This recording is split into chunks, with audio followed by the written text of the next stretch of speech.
Hello, everyone. My name is Abby. I'm the marketing specialist here at CatSafe, and welcome back to our Heights and Insights video series.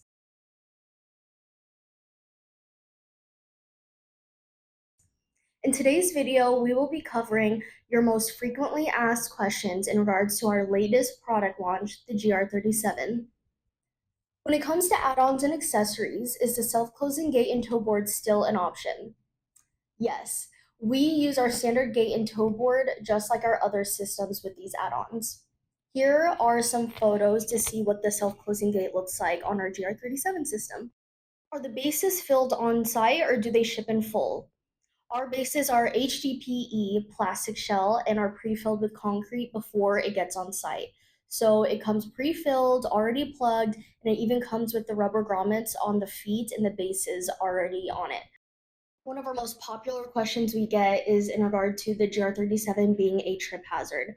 We have not actually seen this be a problem in the field. It's more of a concern that gets asked in the beginning of the sales process, but we have yet to see this actually pose an issue once the system is installed. We also have the inline configuration that takes up a smaller space profile and is very similar to the size of the GR34 bases if someone is really concerned about this. If it's not being installed in the walkway path, then people should not be tripping over it. And if that is an issue, then a designated walkway route should be in place per OSHA and just as best practice across the industry. Another common question we get is that our system looks very similar to some of the other systems that are on the market, and people want to know what makes ours different. And there are several things. So, the first advantage to our system is that it is stackable. So, the configurations for the systems you have is really endless, as you can just keep on stacking on bases. Next is that our bases are HDPE, whereas a lot of the other ones have a rubber shell. HDPE is more resistant to the elements. And then also with our bases, they come pre-filled and they're sealed. We've heard issues from our customers where they've had other similar systems where the bases are filled and water or snow will get into it, and with the expansion and contraction, their bases end up cracking. That is not a worry with our system. Another question we got is, what does this mean for our GR34 system? So, to break it down, the GR34 system is now going to be considered and referred to as our legacy system. So, what that means for our customers and for you guys to know is that our GR37 will become our new standard default non penetrating guardrail system. That means if you need a non penetrating system, our sales team will be quoting the GR37 cantilevered system as standard unless specified otherwise.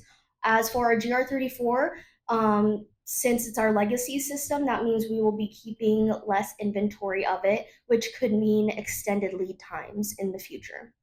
To further break down the key differences between the GR34 versus the GR37, here is a table that compares the two. So when it comes to the weight of the bases, the GR37 bases are about half the weight of the GR34. That makes handling it a lot easier. Our GR37 now is a one man carry with ergonomic built in handles, whereas our GR34 had to have at least two people or you had to transport it with a cart. When it comes to configurations, there was only one configuration with our GR34, whereas the GR37, again, with the stackable bases, we have endless ones. The aesthetics, we took this into account with the GR37, with the cast foot being set at a 10-degree angle, which makes the railing more difficult to see from the ground on a building. The extrusion posts are now our K60, and before it was our RHS. Our weighted base hardware is now installed using clips, so much faster and more efficient compared to the bolts that was required with the GR34. When it comes to slip resistance options, our GR34 system came with EPDM pads underneath the weighted bases, whereas with our GR37 that is no longer necessary as the weighted base and the feet have rubber grommets built in to the design for this purpose. And then lastly, the install time, we found in our case studies that our GR37 is estimated to be about 20% time savings compared to our GR34 system. What solution do you have in place for a project that has GR37 cantilevered configuration, but there are areas on the roof where this configuration would end up running into obstructions or other things on the rooftop?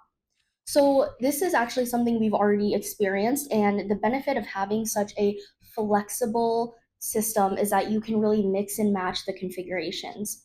Here's a photo of where our customer had a project that had mainly a GR37 cantilevered setup, but as you can see, that would have run into this obstruction here. So we were able to switch it to the inline for this section. We run into this a lot, and it's really not an issue and something that we can definitely work around. Thank you all so much for watching, and I'll see you in our next Heights and Insights video series.